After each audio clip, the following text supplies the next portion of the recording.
La casquette. Échangez-vous la casquette. Allez, allez, ouais.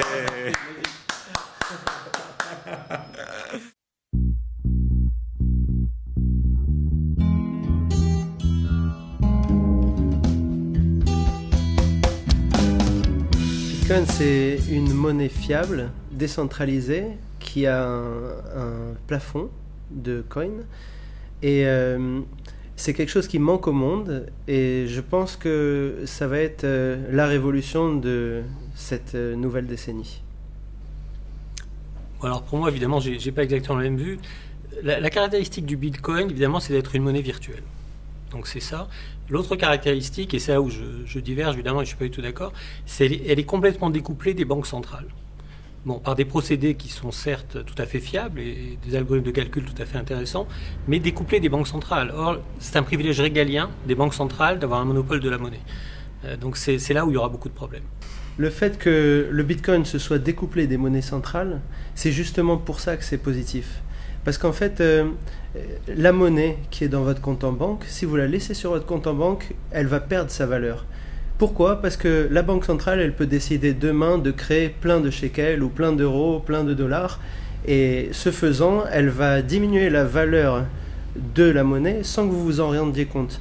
De nos jours, il y a des taxes dans tous les sens. Parfois, l'État, par populisme, ne veut pas taxer les gens, donc il augmente la dette et ce sera les enfants qui taxent. Et parfois aussi, il crée de la monnaie parce que c'est une manière de taxer de manière complètement invisible les gens. Parce que si vous regardez, vous achetez un appartement, plus tard il vaut beaucoup plus, pas parce qu'il a pris de la valeur. Un appartement, ça vieillit, ça perd de la valeur. Mais ça perd de la valeur moins vite que l'argent. C'est pour ça que les choses coûtent toujours plus avec le temps. Donc pour moi, le fait que ce soit découplé des banques centrales, c'est justement la chose la plus positive. Je voudrais quand même répondre à cet argument, parce que je ne parle pas de commodité. Là. Quand j'ai dit c'est le privilège des banques centrales, c'est une loi. C'est-à-dire les banques centrales ont par la loi le privilège de la monnaie. Que la monnaie soit bonne, mauvaise, peu importe, elles ont ce privilège. Et il est clair pour moi qu'en aucun cas, une banque centrale ne va laisser ce privilège à quelqu'un d'autre. Donc on les laissera tant que c'est marginal, tant que ça arrangera quelqu'un d'autre. Mais à un moment, les banques centrales vont dire stop. C'est déjà ce qui s'est passé en Chine. Ce que je voudrais dire aussi, c'est que néanmoins, bon, je voudrais quand même préciser aussi qu'on est en période de déflation, donc les prix ne montent pas tout le temps en ce moment, hein, mais ça c'est juste un détail. Mais maintenant, ce que tu dis est exact. C'est-à-dire que la monnaie, ça a des contreparties. Bon, une monnaie, il faut voir que c'est un concept très puissant, c'est pas simplement un truc qu'on achète pour échanger des biens et des marchandises. Une monnaie, ça sert à refléter une économie, d'accord ? Donc, quand on achète une monnaie, en fait, on achète l'économie d'un pays. Et les banques centrales ont ce monopole. Alors, acheter l'économie d'un pays, ça veut quoi ? Ça veut dire quoi, pardon ? Ça veut dire acheter l'actif de ce pays, mais ça veut dire aussi acheter les dettes de ce pays. Or, là où je te rejoins, c'est que effectivement, des fois, les banques centrales, enfin, du moins les États, on va dire, n'ont pas une gestion adéquate. Donc, la monnaie peut avoir des problèmes et on achète les dettes. Alors, on peut se dire, mais le Bitcoin, c'est très bien. En fait, le Bitcoin, ce concept qui correspond à ce que tu décris du Bitcoin existait déjà. Ça s'appelle l'or. Et l'or avait plusieurs avantages par rapport au Bitcoin. Après, si tu veux, je te laisserai juste répondre après ça. L'or avait plusieurs avantages par rapport au Bitcoin, et c'est ce qui faisait sa force. C'est que quand on achetait l'or, on n'achetait pas la dette d'un pays. C'est la seule monnaie avec laquelle on n'achète pas la dette d'un pays. La deuxième chose qui fait la valeur de l'or, c'est que ça pèse lourd. On peut se déplacer avec. On ne va pas se déplacer avec des bitcoins. En budget, on a accès n'importe où. Et si on bloque le bitcoin, on n'a plus accès. Et la troisième chose qui faisait la force du bitcoin, de l'or, et après tu pourras répondre juste après ce point-là, c'est que y a un concept incontournable dans le monde financier, c'est la valeur. La valeur intrinsèque. L'or a une valeur, pardon. Il y a la valeur de bijouterie, la valeur industrielle. Ça vaut quelque chose. Le Bitcoin, ça n'a aucune valeur intrinsèque. Donc voilà la différence. Alors, je suis d'accord sur l'argument que les monnaies sont un peu embêtantes quelquefois. Malheureusement, on n'a pas le choix. C'est un privilège régalien des banques centrales et il y a déjà l'or pour ça. Voilà. Il y a deux choses importantes dans ce que tu as dit. Tu as dit que la monnaie, elle varie pas trop, qu'il n'y a pas tant d'inflation que ça. J'ai pas dit ça. Hein. J'ai dit, on a dans les grandes monnaies. On a un pas de déflation aujourd'hui. Il faut savoir que toutes les monnaies ne sont pas pareilles. Il y a des pays où, au contraire, l'inflation est incroyable, comme par exemple au Venezuela. Vous achetez un sandwich aujourd'hui à 10, demain à 100, après-demain à 1000. Mais c'est pour ça que... d'accord. Okay. On se laisse parler, n'est-ce pas? Oui, d'accord, on si on se coupe la parole. Ok. Il y a des pays, au contraire, où la monnaie n'est pas fiable. Elle a une inflation galopante, comme au Venezuela, comme beaucoup de pays d'Afrique. Et comme tu as dit, la monnaie, parfois, c'est un pouvoir régalien qui, en fait, si on prend la monnaie d'un pays, on peut acheter l'économie du pays. Et c'est ce qui se passe dans plusieurs pays d'Afrique. Vous savez que dans plusieurs pays d'Afrique, il y a de la monnaie qui est imprimée à Paris. Le franc CFA est imprimé à Paris. Bien sûr. Donc c'est une façon, si vous voulez, de taxer de manière invisible, encore une fois, les Africains qui travaillent et qui ont une monnaie sur laquelle ils ne peuvent pas se fier. En faisant ça, les gens qui sont dans ces pays-là commencent à ne plus croire en leur monnaie. Et le fait qu'ils ne croient plus en leur monnaie, ils cherchent une alternative fiable. En ce moment, ils n'ont aucune autre alternative que le Bitcoin. Parce que l'or, finalement, c'est vrai que c'est exactement comme le Bitcoin dans le principe, c'est-à-dire que le supply ceiling est fixé. On ne trouve plus d'or dans le monde. Si on cherche, il n'y a pas de mine d'or où on trouve de l'or. La quantité totale d'or ne varie plus. 3 millions d'onces par an. 3 millions d'onces par an découvertes tous les ans. Alors, c'est peut-être 0,1% de ce qu'il y a. Non, on découvre tous les ans énormément d'or. Moi, c'est ce les réserves d'or sont encore pour 20 ans. Ok, à vérifier. Mais en dehors de ça, qui c'est qui va trader de l'or? Ça va pas être des gens simples comme des habitants. Ça va être des gens qui savent dealer l'or. Et à qui ils vont dealer l'or, à qui ils vont acheter, à qui ils vont vendre. Parfois à des dealers qui sont pas forcément avantageux par rapport au prix du marché. En ce qui concerne le Bitcoin, les échanges sont très volumineux. Tout le monde peut s'y mettre, c'est très démocratisé de manière mondiale et c'est effectivement assez fiable. La technologie derrière n'a jamais été hackée. En 10 ans d'existence, la blockchain n'a jamais été hackée. Donc au final, il y a un supply ceiling, c'est fiable, c'est très léger. L'or, c'est lourd, c'est pas quelque chose de bien. C'est pas scalable, on ne peut pas diviser l'or en centimes. Si jamais vous avez de l'or dans la poche, vous ne pouvez pas décider de prendre un petit peu d'or et le vendre et en prendre 1 euro ou 2 euros. On peut avoir des dixièmes de centimes en Bitcoin. On peut envoyer des dizaines de centimes.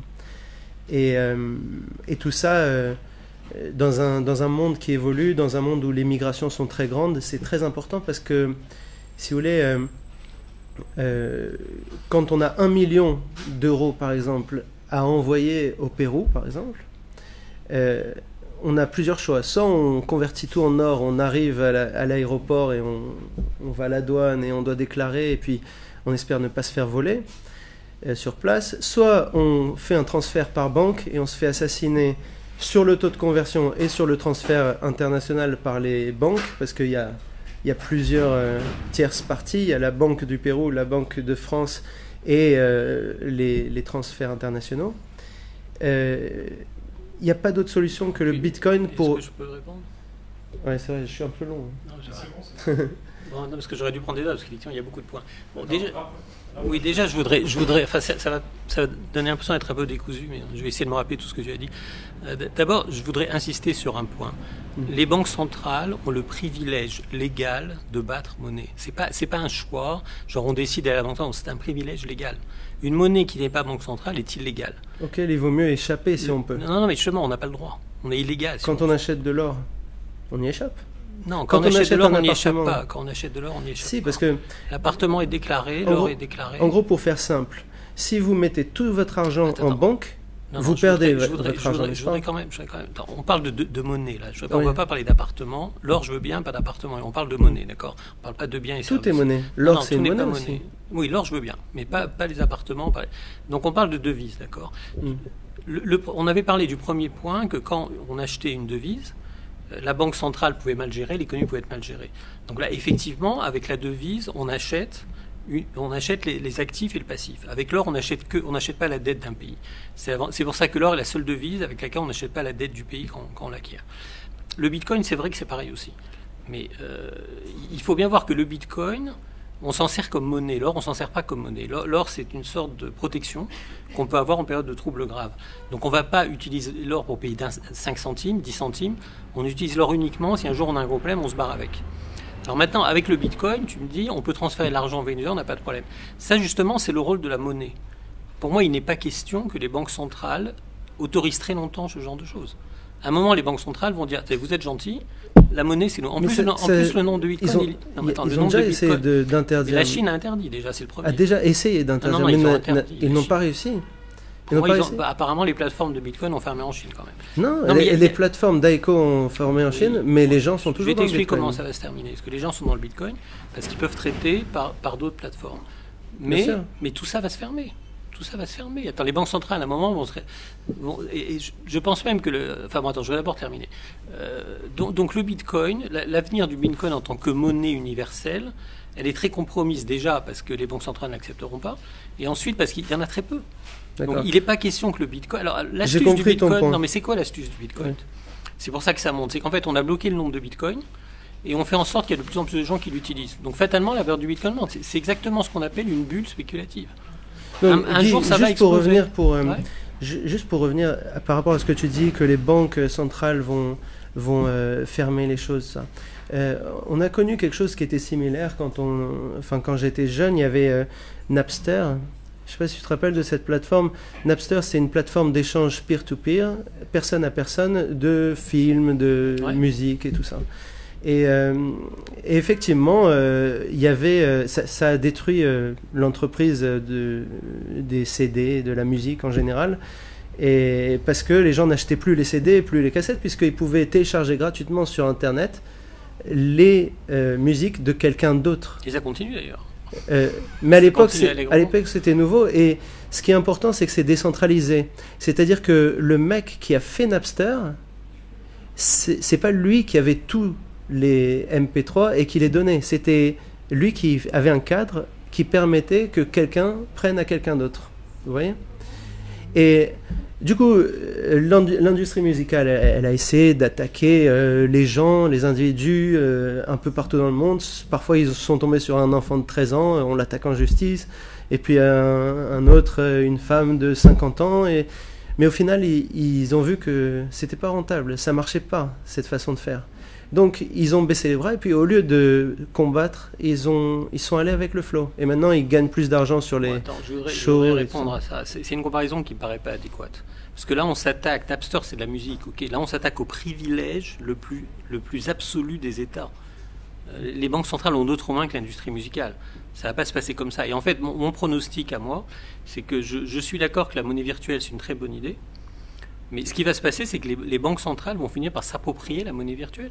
C'est-à-dire qu'en fait, elles vont créer d'autres monnaies virtuelles qui vont petit à petit prendre la place du Bitcoin, qu'elles vont sécuriser. Et ça sera les seules transactions en monnaie virtuelle autorisées, c'est tout. Mais la valeur d'une chose, quelle qu'elle soit, elle repose sur, disons, la confiance. Oui. Si les gens qui a voulu contourner, disons, le Bitcoin en proposant une monnaie fiable liée aux banques, qui n'a pas tellement marché, il y a le Tether. Mais attends, on en revient toujours à la même question. On n'a pas le choix. Quand on habite, par exemple, en Israël, on utilise le shekel.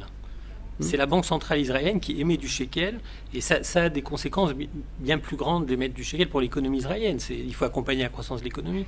On n'a pas le droit de décider comme ça. Non, j'ai pas confiance dans le shekel, je vais prendre autre chose. On n'a pas le droit.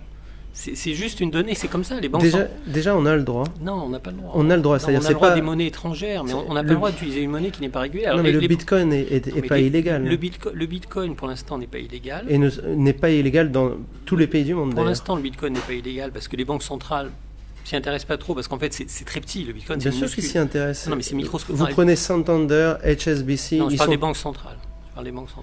Pas pareil. Pardon, excusez-moi. Banque centrale. Ouais. Non, les banques commerciales s'y intéressent parce que pour elles, c'est une source de... Une banque centrale, tant que c'est une banque commerciale... Ça rend plus efficace leurs échanges. Non, ça rend pas plus efficace. C'est une source de revenus. Une banque commerciale... Alors, on va commencer à traiter... Non, ils font pas du trading sur les cryptos. On va commencer à admettre, à la fin du mois de décembre, je crois, le Bitcoin sur le Chicago Board of Trade.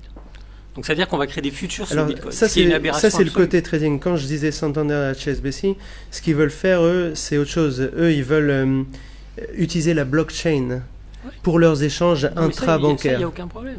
Ça, c'est la technologie sur laquelle Oui, repose le La Bitcoin. technologie, je ne la remets pas en question, la technologie blockchain. Mais Je la remets pas- quand tu vois des grandes banques qui rentrent dans ça, tu te dis, est-ce que tu crois que la Banque centrale, elle va lutter, ou est-ce qu'elle va plutôt aller avec le flow? Tant qu'ils utilisent la technologie Mhm. et qu'ils restent quand même pour leurs échanges dans la monnaie du pays, ou une monnaie autorisée par une banque centrale, il n'y aura pas de problème. Mais si jamais ils commencent à traiter une partie de leur échange en Bitcoin, là, ça va barder. Aucune banque centrale ne peut accepter ça. Tu sais qu'est-ce que c'est le marché de la cryptocurrency en ce moment? C'est très faible, c'est rien. Le problème, c'est que ça monte parce que... 150 milliards. Non, mais c'est pas grand-chose. C'est pas grand-chose. 150 milliards, c'est même pas la capitalisation d'une... Tu sais, Apple capitalise 850 milliards de dollars. tu sais combien c'était il y a 11 mois? Oui, c'était beaucoup moins. C'est 10 milliards. Ok, mais forcément, on a organisé une pénurie artificielle. C'est-à-dire le nombre de bitcoins. Oui, oui. Le nombre de bitcoins est limité et on crée de plus en plus de demandes parce qu'il y a évidemment une demande de blanchiment d'argent colossale. Le bitcoin aujourd'hui sert au blanchiment d'argent. Non, il n'y a pas que ça. Non, mais principalement, c'est ça, quoi. C'est le blanchiment d'argent. Tout peut être utilisé Non, mais le partiellement Bitcoin, pour le l'avantage criminel. du Même une Bitcoin- voiture, un terroriste Non, peut mais l'utiliser pour tuer. l'avantage du bitcoin C'est pas le but de la aujourd'hui, c'est que voiture. c'est complètement anonyme. Non, le Bitcoin n'est pas complètement anonyme. Non, mais Le pour Dash, remonter- le Monero, non, mais pour Pivix remonter au sont Bitcoin, quand même, bon, on peut faire des tas de choses avec le Bitcoin. En Chine, les autorités chinoises se sont énervées parce que tous les gens qui voulaient détourner de l'argent ou envoyer l'argent en dehors de Chine de façon illégale utilisaient le Bitcoin. C'est pour Et ça. dès qu'ils ont voulu l'interdire, le Bitcoin, Non, mais il a ils monté vont- d'une non. manière Non, mais spectaculaire. forcément, parce que tout le monde s'est dit, on peut détourner de l'argent avec ça. Donc, Et il y a- surtout parce il y a que- une quantité fixe et une demande artificielle en face. Si tu veux, l'État n'a pas le pouvoir que tu crois qu'il a. Si Ah, on jamais, n'est pas tu, d'accord. si jamais tu prends le commerce de la drogue, par exemple, à ton avis, la drogue, elle est plus chère dans les pays où elle est permise ou elle est interdite? Je voudrais pas comparer, je voudrais pas rentrer dans ce débat sur la drogue. Ok, Non, c'est pas un débat, Non, c'est mais pas pour ou contre la drogue, mais ce que je veux te Non, dire, mais c'est autre que, chose, c'est autre chose. c'est que l'État n'a pas forcément le pouvoir L'État d'enlever aurait la le pouvoir, liberté des gens. Il n'y a rien pour un État qui est plus important que sa monnaie. Rien. Même la drogue, c'est très loin. D'accord. Il n'y a rien de plus important. La monnaie d'un État, c'est sacro-saint. Si on touche à la monnaie de façon substantielle, l'État s'énerve. Et on l'a fait avec le Bien sûr. Bitcoin. Ça commence. Non, mais ça veut dire que le Bitcoin, ça va rester quelque chose de très marginal, avec une pénurie artificielle qu'on a créée, qui peut faire monter les cours à des niveaux, ça s'appelle une bulle, et ça se terminera très mal. Alors pourquoi ça se terminera très mal, j'en sais rien. Et ça se termine toujours Alors, très mal. Au début, le Bitcoin... Enfin, ça- j'ai des idées comment ça va se terminer. Hein.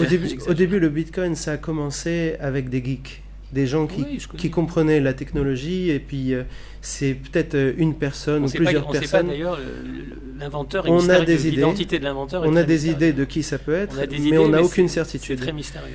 Et le truc, c'est que ça restait dans la communauté scientifique pour faire des petits échanges, et personne ne pensait que ça allait devenir un stock de valeur.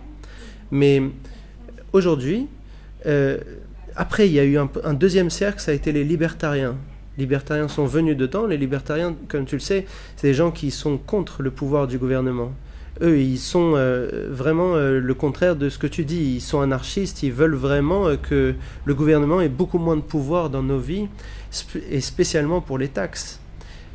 En plus, après, au début, c'était juste les libertariens, après c'était les libéraux, après c'était les gens qui étaient dans des pays en crise où il y avait une inflation galopante.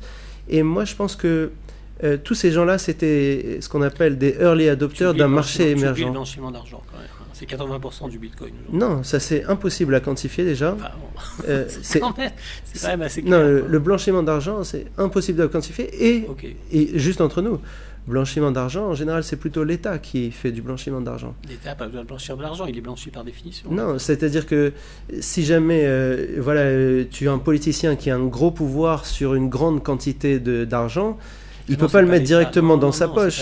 C'est pas l'État. Non, si un politicien. Non, c'est pas un politicien, c'est pas aujourd'hui. Si un politicien décide, par exemple, de donner de l'argent aux Palestiniens, c'est pas parce qu'il aime les Palestiniens, c'est parce que les Palestiniens... C'est les trafiquants de toutes sortes, c'est les fraudeurs de toutes sortes, c'est eux qui font. Non, il faut arrêter. Alors, Le blanchiment d'argent, c'est pas l'État. Ok. d'abord, quoi. Bon, Et ça- l'État, c'est pas les politiciens, encore une fois. Ça peut-être au début, il y avait aussi des criminels qui étaient dans les premiers, mais aujourd'hui il y a une variété incroyable de coins, Et ceux qui sont vraiment dans les activités criminelles, il y a beaucoup mieux que le Bitcoin pour eux. Non, mais je réponds à tout ce que j'ai dit. C'est ce qu'on appelle le darknet, il y a le Dash. Tu as lancé beaucoup d'idées quand même. Et en fait, tu vas dans mon sens. C'est-à-dire, tu m'expliques que tous les gens qui ont recours au Bitcoin, c'est les gens qui sont contre l'État, c'est les anarchistes. Et tu crois que les États vont laisser ça prospérer? Attends. Faut être sérieux, quoi. Les États à un moment vont dire stop. Ils peuvent essayer. Alors, tant que ils peuvent essayer d'arrêter. Non, mais tant que la quantité de Bitcoin sera limitée, bon, ils laisseront faire parce que c'est pas très grave. Effectivement, le Bitcoin continuera à monter. Non, mais ils peuvent essayer, mais ils n'y arriveront pas. Bien sûr qu'ils y arriveront. Bien sûr. Il faudrait qu'ils coupent l'électricité et Internet. Non. Ils peuvent couper Internet. Enfin, ils peuvent couper Internet dans certains cas. Ils peuvent rendre des sites inaccessibles. Ils peuvent rendre des choses illégales. Point des barre. Sites inaccessibles, non, ok, attends, mais ils peuvent rendre des choses illégales. Le Bitcoin ne se base pas sur des sites. Il y a des choses qu'on peut faire aujourd'hui et qui sont illégales, mais on peut les faire. Mais dès que tu les fais, c'est illégal, c'est un autre jeu. Il suffit de rendre le Bitcoin illégal, et les gens qui feront ça s'exposeront à des très dures sanctions. Et le Bitcoin, la valeur du Bitcoin s'appréciera. Ça, je suis pas sûr. Pour moi, il disparaîtra. Quand c'est illégal, ça sera beaucoup plus difficile. Quand c'est illégal, ça devient cher. Non, mais de toute façon, tant que c'est une bulle, la valeur peut monter. Mais il y a déjà eu des bulles dans l'histoire. Les bulbes de tulipes, la première bulle de l'histoire. Oui, mais les bulbes de tulipes, ça c'était l'exemple de Jamie. Non, mais il y en a d'autres. Des bulles, on a eu la bulle du Nasdaq récemment, on a eu la bulle du marché japonais. Et à chaque fois, c'était du blanchiment d'argent. Les gens qui blanchissent de l'argent sont toujours preneurs de bulles.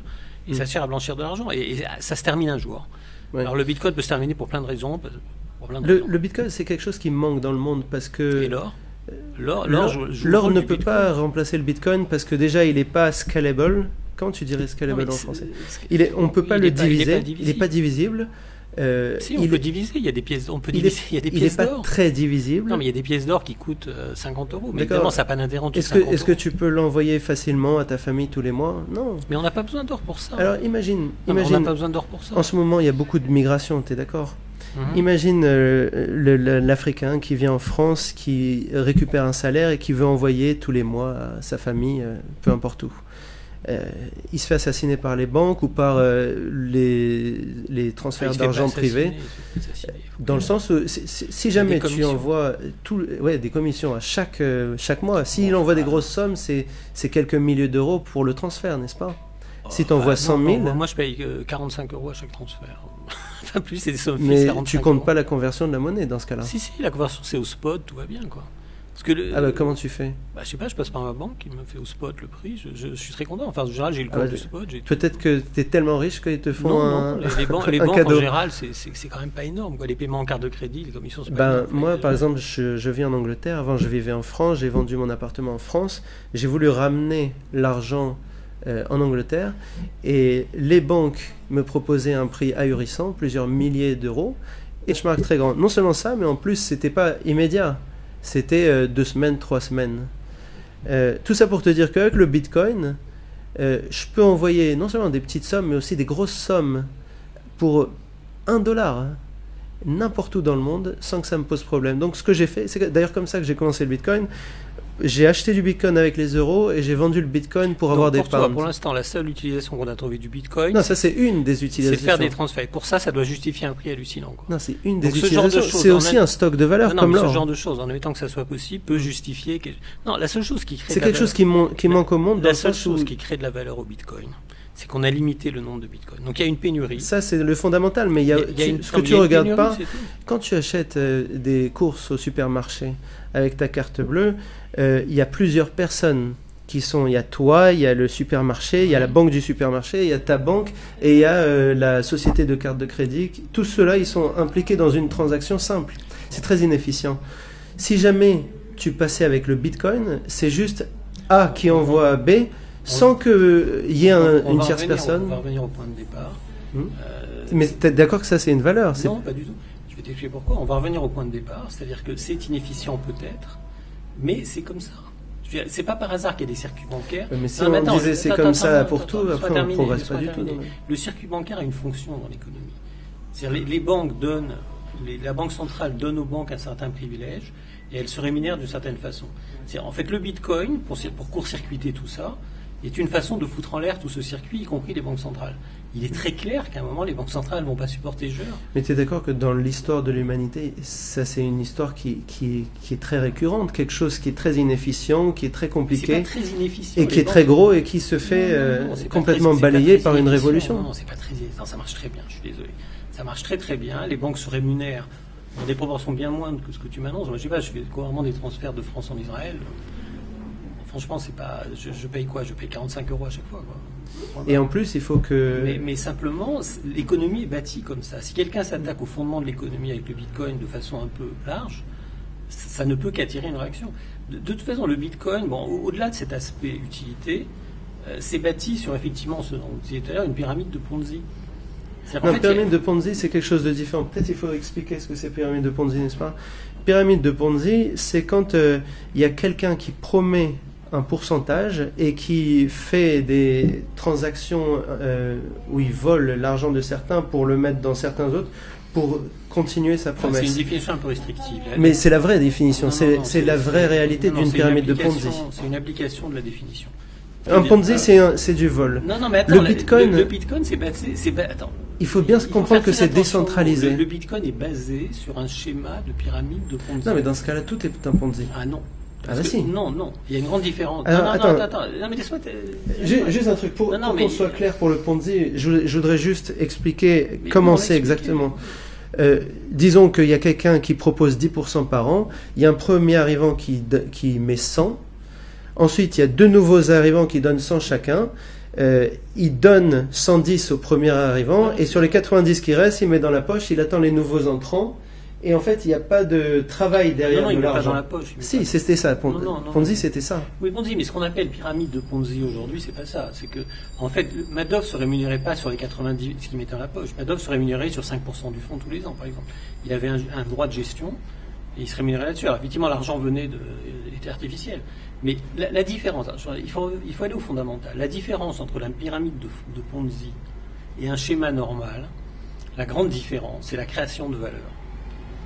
Dans un fonds normal, le gestionnaire, s'il est bon, il crée de la valeur. D'accord? Et il peut distribuer cette valeur. Dans la pyramide de Ponzi, il n'y a aucune création de valeur.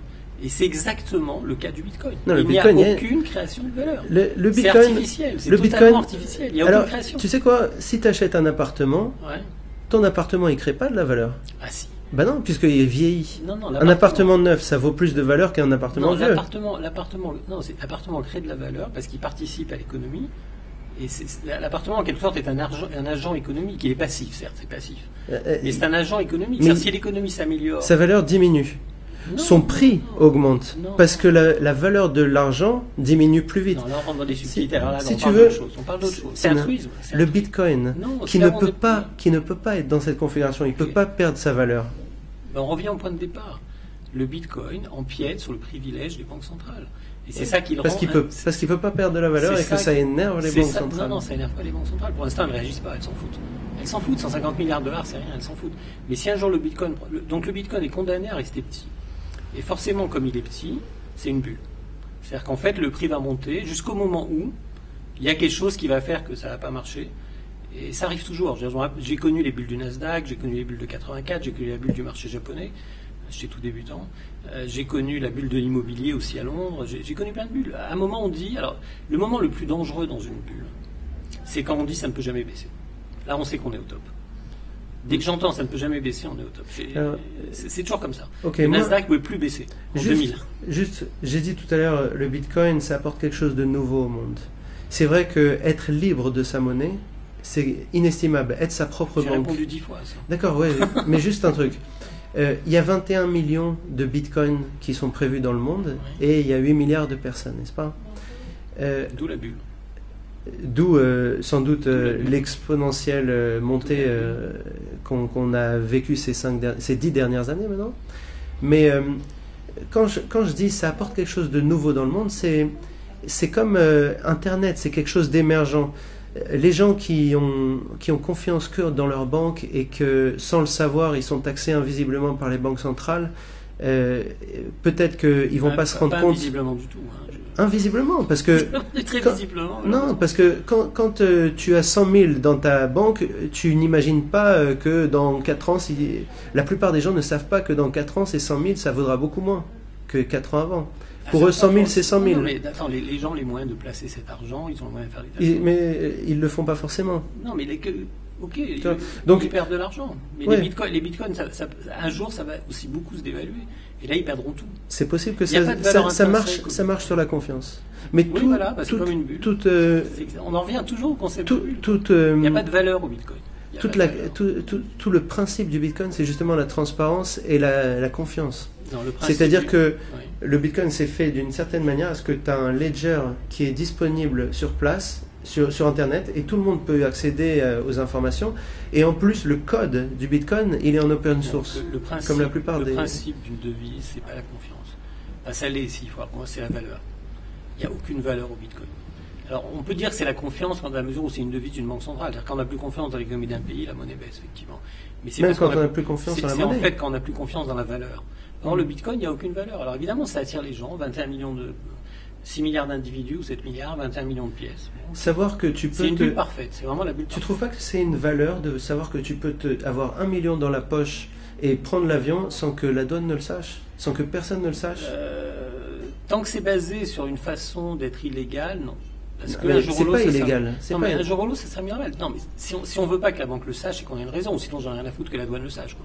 Si on veut pas que la douane le sache, on a une raison qu'elle veut de pas le vouloir. Non, mais pas donc, que... si c'est de l'argent légal, pas que la douane, mais que aujourd'hui, l'argent est libre. On a le droit de circuler avec l'argent, on doit l'envoyer. Imagine, je peux me balader comme ça au milieu de Tel Aviv avec 1 milliard. J'aimerais bien avoir 1 milliard, mais imagine, je peux avoir 1 milliard dans ma poche comme ça et marcher dans les... On peut l'avoir. Il suffit d'avoir une carte de crédit, il n'y a pas de problème.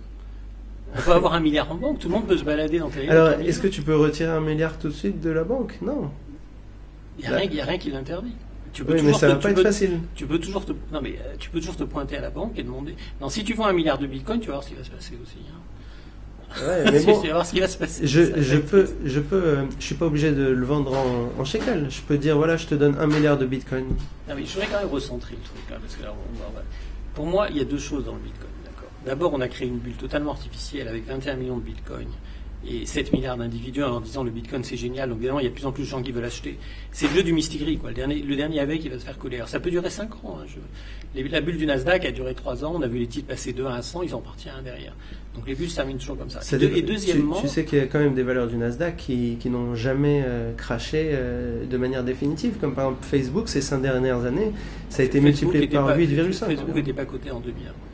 Il y a 5 ans, je parle. Non, mais le crash du Nasdaq, c'était en 2001. Okay, Facebook n'était pas coté en 2001.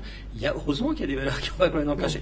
Amazon est passé de 50 à 1, et aujourd'hui elle vaut 200, je crois, 300. Bien sûr, heureusement. Alors, c'est la même chose. Dans le monde des crypto-monnaies, c'est sûr qu'il y a des coins qui aussi vont avoir le même destin que certaines des entreprises qui étaient au Nasdaq et qui ont craché. Mais le Bitcoin, c'est différent. Non. Puisque c'est le roi des coins, c'est la currency des coins. Différence énorme entre le Bitcoin et Amazon, il y a une valeur. Il n'y a pas de valeur dans le Bitcoin. Amazon, il y a une valeur, il y a une entreprise qui a une valeur. Le Bitcoin, je vois. Parlons d'Amazon, ils veulent je proposer d'acheter en Bitcoin. Non, mais c'est un exemple. Bien sûr, non, mais tant qu'il y a de l'argent à faire, ces gens sont des commerçants. Donc effectivement, mais ça va être la fin du Bitcoin, malheureusement. Parce que tant que le Bitcoin reste des choses de confidentielles, où les gens s'amusent avec, alors évidemment, ils se montent, ils se font des bulles et tout, ça va. Mais dès que le Bitcoin va se généraliser, c'est là où on va voir les réglementations arriver, c'est là où on va dire, vous n'avez plus le droit de faire ça. Et c'est là où on va voir... Ça sera la fin du Bitcoin. À mon avis, ce sera la lutte entre, d'un côté, les gouvernants, et de l'autre côté, quelques geeks qui sont... Le résultat est écrit d'avance. Je suis désolé, mais le résultat est écrit d'avance. Je ne crois pas. Parce que même les gouvernements entre eux, il faudrait qu'ils s'entendent tous et qu'ils soient tous d'accord sur ça. Ils savent le faire quand leur intérêt est en jeu. On l'a vu pour les comptes offshore il y a 10 ans, ils l'ont fait. Il n'y a plus de comptes offshore aujourd'hui. Mais je ne crois pas que la Russie peut s'entendre avec les Américains. Quand l'argent est en jeu, ils vont tous s'entendre. Et les Russes ne vont pas s'entendre. Je pense que la réaction russe risque d'être beaucoup plus brutale qu'une simple déclaration d'illégalité. Ça va être beaucoup plus brutal. Je pense que les Russes vont être contents de l'essor du Bitcoin et ils vont sauver les Américains, si tu veux. Si jamais, et je ne pense pas que les Américains vont interdire le Bitcoin, je pense qu'ils ne vont jamais l'interdire. Mais si jamais l'Amérique décidait d'interdire le Bitcoin, à ce moment-là, je suis certain que la Russie Elle protégerait le Bitcoin de son côté. La Chine protégerait. Non, ils peuvent pas. Ils sont quand même entre eux. Ils savent ne pas attaquer leurs intérêts vitaux. Ils savent que c'est l'intérêt vital. C'est leur intérêt vital Non, de sauver les Américains qui. Non, l'intérêt vital d'un pays, c'est de protéger son système de taxation. C'est de protéger ses rentrées fiscales et bon, ça, personne ne va aller contre. Mais moi, je te donne mon pronostic. Je pense qu'il y a une chance assez forte qu'en fait, le Bitcoin devienne la monnaie générale du monde, mais pas sous la forme. Le Bitcoin, c'est pas vraiment une monnaie. Pas sous la forme. Au début, c'était une monnaie, mais c'est plutôt un stock de valeur. En fait, l'euro sera un Bitcoin. En fait, ces États vont développer aussi des blockchains et toutes les transactions seront sous forme de Bitcoin. Et en fait, les transactions Bitcoin telles qu'on les connaît aujourd'hui seront interdites. Mais pour moi, c'est assez clair que dans 20 ans, tous les États auront des blockchains. Ouais. C'est clair. Donc. Non, mais ça ne sera pas le Bitcoin qu'on connaît aujourd'hui, le nombre illimité, où on crée une bulle artificielle. C'est-à-dire le Bitcoin qu'on connaît aujourd'hui n'aura plus de valeur, il n'aura plus cours. C'est comme de la monnaie du XVIIe siècle en France. Quoi. Enfin, c'est même pas de la monnaie, c'est un épiphénomène. Mais l'idée du Bitcoin, elle n'est pas mauvaise. C'est simple. Attention, le Bitcoin, c'est pas une monnaie. Ça fut une monnaie au début. On s'en sert, on veut tout servir. Aujourd'hui, c'est plus un stock de valeur. C'est-à-dire, il n'y a pas de valeur dans le Bitcoin. Je suis désolé, on ne peut pas dire ça. On stocke la valeur parce qu'on ne veut pas se faire avoir par la banque centrale qui dévalue en permanence l'argent. C'est ça le principe en ce moment. D'accord là-dessus, mais les banques elles ne dévaluent pas en permanence. Les gens qui ont des bitcoins, ils ne veulent pas l'utiliser pour acheter des choses, sauf si ils veulent cacher leurs bénéfices. L'or sert très bien à ça. Mais personne n'achète. Les gens de la rue, les gens simples, n'achètent pas de l'or. Ils ne peuvent pas acheter de l'or. Ils peuvent aller sur un ordinateur et acheter du bitcoin, mais ils ne peuvent pas acheter de l'or. Oui, mais l'or a une valeur au moins. L'or a une valeur, le bitcoin n'a aucune valeur. Le bitcoin, c'est quelque chose qui est basé sur un schéma de hausse artificielle. Au moins, l'or, on l'a. D'accord, quand on a un lingot d'or, il y a beaucoup plus de gens que tu penses qui ont des lingots d'or. Tu dis que c'est une hausse artificielle, mais c'est quand même la liberté pour chacun d'être sa propre banque, la liberté de faire ce qu'on veut avec son argent. Pour l'instant, parce qu'il y a de manière privée. Pour l'instant. Mais ça, c'est une valeur en soi. Écoute, si le Bitcoin passe de 6 000 à 500, tu vas expliquer ça aux gens qui ont du Bitcoin qu'ils ont la liberté. C'est déjà arrivé des crashs comme ça. Oui, ça arrivera. Il y a eu des moments où c'est passé de 32 à 2. Et ça ira in fine à 0. Ouais, à 5. C'est ce qu'on a cru plusieurs fois. Il y a un site sur Internet où il y a la liste de tous les articles de journaux qui ont prédit la fin du Bitcoin. Et... Il y avait ça aussi avant le crash du Nasdaq. Tout le monde disait, oui, le Nasdaq, il ne crache pas, les valeurs Internet, c'est génial. Et elles ont crashé. Pas toutes. Pas toutes, mais 95% sont partis à zéro, ils ne sont jamais restés. Et celles qui sont restées sont devenues beaucoup plus fortes que n'importe quelle valeur du stock market. Non, parce qu'elles avaient une valeur. Amazon, il y avait une valeur. Les valeurs Internet, il y en a qui avaient une valeur. Microsoft avait une valeur. Mais le Bitcoin, pour moi, ça a une valeur. Parce que non, mais qu'est-ce qu'il y a derrière le Bitcoin? Quelle est la valeur du Bitcoin? Fondamentalement, la liberté. Ça a une valeur? La liberté, c'est la plus grande des valeurs. La liberté, ça n'est pas monétisable. Ça a une valeur, mais ça n'est pas monétisable, je suis désolé. Une valeur, c'est quelque chose qui repose sur l'offre et la demande. Ça a une valeur parce qu'il y a de la demande. Si jamais tu es un Vénézuélien ou tu es un Africain dont la monnaie est imprimée à Paris et que tu peux pas croire en ta propre monnaie. C'est pas la liberté, c'est ce que je dis, c'est le potentiel, la capacité de frauder. C'est pas la liberté. C'est pas la capacité de frauder. Mais si, quand on est vénézuélien, ces gens sont volés. Attends, peu importe. Non mais tu es d'accord que ces gens sont volés, non? Je dis pas ça. Les Vénézuéliens. Tu dis pas ça? Voilà ce que je dis. Les Vénézuéliens vivent au Venezuela. Et la loi du Venezuela, qu'on l'aime ou non, c'est qu'il y a eu un monopole de la Banque centrale vénézuélienne. C'est tout. Donc, le Bitcoin leur offre la capacité de frauder cette loi. Frauder, ça ne veut pas dire que la loi est bonne ou mauvaise. C'est frauder une loi qui existe, qu'elle soit bonne ou mauvaise. La plupart des lois ne sont pas forcément bonnes, je suis d'accord. Les États ont fait n'importe quoi avant les années. On a vu la crise de 2007. Donc qu'est-ce que tu ferais si jamais tu étais au Venezuela, tu respecterais la loi et tu te dirais non, je veux perdre tout l'argent que j'ai. Si j'étais au Venezuela, je crois qu'on n'a pas le choix. Oui, je crois qu'on n'a pas. On doit respecter la loi du pays où on est, ça me paraît évident. Non mais attends, c'est pas le problème. Le problème, c'est de dire que l'intérêt du Bitcoin offre la possibilité, c'est qu'il offre la possibilité de frauder. On est d'accord? Non, mais attends, c'est ça. Pour moi, c'est pas ça. La valeur du Bitcoin, c'est qu'il offre une possibilité de fraude. Non, mais est-ce que c'est ça sur le Venezuela? C'est ça, en gros. Il offre aux Vénézuéliens une possibilité de fraude. Pour moi, on est témoin en ce moment d'un énorme transfert d'argent de la part de ces gens qui, pour la première fois, qui ont toujours été dans des pays un peu arriérés à cause de leur système politique lourd, tout ça. Pour une fois, c'est eux qui nous montrent la voie. Mais attends, tu te rends compte de ce que tu dis quand même? Tu te rends compte de ce que tu dis?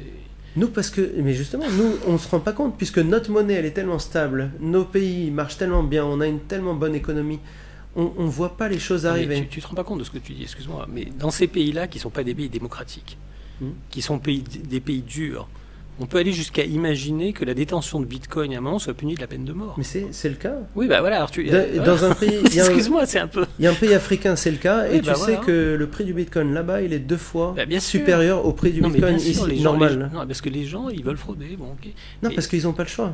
C'est la Ils ont pas meilleure le choix. bouée Non, de non, sauvetage ils ont dans pas- un pays qui Ok, se noie. Mais je dis, on ne peut pas bâtir une monnaie ou bâtir ça, un échange, sur le fait que ça offre la possibilité de frauder. C'est juste pas possible. C'est juste inacceptable. Mais Moi, c'est- j'achète quand il y a de la valeur. écoute, Je vais pas acheter le Bitcoin, même si ça multiplie par 10, je l'achèterai si jamais parce qu'il n'y jamais a pas de valeur. tu n'as pas un contre-pouvoir dans un gouvernement, si jamais tu n'as pas la possibilité de te rattacher à une bouée de sauvetage, dans ce cas-là, Le monde marche comme ça. le Il faut aller se plaindre. gouvernement fait ce qu'il veut. Il y a beaucoup de pays. Le monde marche comme ça. Et il faut aller se plaindre aux Nations Unies. C'est comme ça. Le monde marche comme ça. Les Et les gouvernements. Nations Unies, qu'est-ce qu'ils vont faire? C'est ce qu'on appelle un État souverain. D'accord. Un État souverain a le droit de faire ce qu'il veut. Qu'on soit d'accord ou non. Il y a des gens qui fuient ces États. On voit la crise des migrants.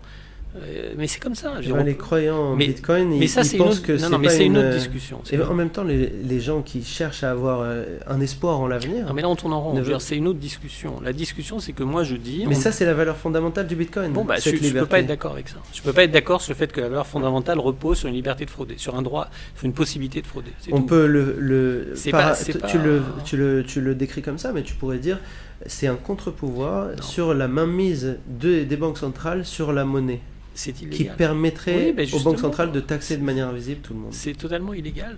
Je suis désolé. Le Bitcoin n'est pas illégal. Ok, on est d'accord. C'est l'utilisation qu'on en fait qui est illégale. Et en fait, ce que tu me dis, c'est que la valeur du Bitcoin repose sur cette possibilité de l'utiliser de façon illégale. Donc, j'ai jamais dit que le Bitcoin était illégal. Il est légal.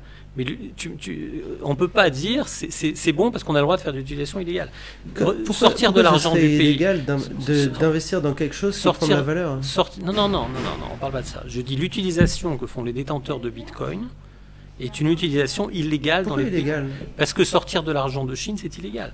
Parce que sortir de l'argent du Venezuela, donc on se sert du Bitcoin pour ça, et tu me dis, la valeur du Bitcoin repose là-dessus. J'ai jamais dit que le Bitcoin était illégal. Je dis c'est son utilisation, et le fait que les gens qui font la promotion du Bitcoin disent, ben, vous avez le droit, on a le droit de faire des choses Mais illégales. ça c'est pour tous. Donc voilà. Déjà, J'ai pas dit que c'était. c'est j'ai pas la dit- seule raison de prendre du Bitcoin, mais en Alors, même bon, temps, alors, c'est pour tout. Regardons Si les autres jamais tu raisons, prends un regardons les couteau, autres raisons. si tu prends un couteau de cuisine, c'est illégal de tuer, mais le couteau de cuisine à la base, c'est pas fait pour tuer. Oui, bah, le Bitcoin n'est pas Après, illégal. c'est les gens. Mais C'est les gens le qui couteau f- de cuisine, il va pas monter $1 million pièce, d'accord. Mais C'est justement parce que c'est le si même tu as le droit de principe. faire des choses illégales, il va monter $1 million. Moi, je conseille à tout le monde d'investir dans le Bitcoin et puis de s'intéresser à ce marché, puis même de regarder les autres coins, parce que maintenant, la crypto world, c'est rempli de plein de projets. Il y a les currencies, il y a les monnaies, il y a les stocks de valeur comme le Bitcoin, il y a les plateformes de lancement de nouveaux coins, il y en a plein. Il y a aussi les coins qui résolvent des petits problèmes, enfin des gros problèmes dans l'industrie pharmaceutique, dans les banques, dans toutes sortes d'industries. Et c'est des startups qui peut-être vont mourir, mais peut-être vont grandir de manière incroyable. Aujourd'hui, la plupart des startups cherchent à avoir les investissements à travers des coins qu'ils créent. Parce que on peut recevoir l'investissement dont on a besoin en très peu de temps par des gens du monde entier sans faire trop de marketing. Ça facilite les choses d'une manière incroyable. C'est pas régulé, donc ça c'est danger. Mais si jamais on étudie bien ce sur quoi on investit, on peut pas faire d'erreur. Donc il y a beaucoup de choses à faire. C'est un monde entier, c'est un ésotérisme. Il faut rentrer dedans et l'étudier. Mais si vous commencez dès maintenant, vous pourrez montrer le chemin dans quelques années. Pensez à mes amis proches. Il y a plusieurs façons de gagner de l'argent en bourse ou dans les marchés financiers. Bon, moi, le moyen que je privilégie, c'est toujours la recherche de valeur. Il y a des gens qui ont gagné beaucoup d'argent quand il n'y avait aucune valeur, notamment en 2000. Et pour moi, ça serait à peu près le cas du Bitcoin. On peut toujours gagner de l'argent sur une hausse qui n'a pas de valeur parce qu'il y a des raisons de bulle ou autre. Donc on peut toujours gagner de l'argent dessus, j'ai rien contre. Mais à ce moment-là, autant aller jouer au casino ou ailleurs, c'est beaucoup plus rapide. Moi, ce que je recherche dans l'investissement, c'est la valeur. Alors, quelquefois, j'ai loupé des créations de valeur, ça m'est arrivé. Par exemple, j'ai pas cru en Facebook. J'y ai pas cru, je pensais pas que ça avait la valeur. Le Bitcoin, je me trompe peut-être comme pour Facebook, peut-être, mais bon, on apprend un peu avec ses erreurs. J'ai fait beaucoup d'erreurs dans ma carrière, pas seulement, mais j'ai fait des erreurs. Et franchement, tout ce que j'ai appris va contre le Bitcoin. Donc voilà, alors peut-être que je me trompe, je dis ça m'est arrivé déjà, mais non, il n'y a aucune valeur pour moi dans le Bitcoin, quoi. Alors c'est une bulle. Donc tu dis non. Enfin, je dis non, je dis c'est une bulle, on peut s'amuser avec, on peut gagner de l'argent, ça va très mal se terminer, d'une façon que je ne peux pas anticiper, parce qu'on n'anticipe jamais la hausse la fin d'une hausse comme ça. Mais bon, si jamais quelqu'un doit investir dans le Bitcoin, qu'il soit tout à fait conscient des risques qu'il encourt et que c'est en gros du casino. C'est important de se serrer la main à la fin, non? Allez, serrez-vous la main. Allez. Pas de raison, que des charmants.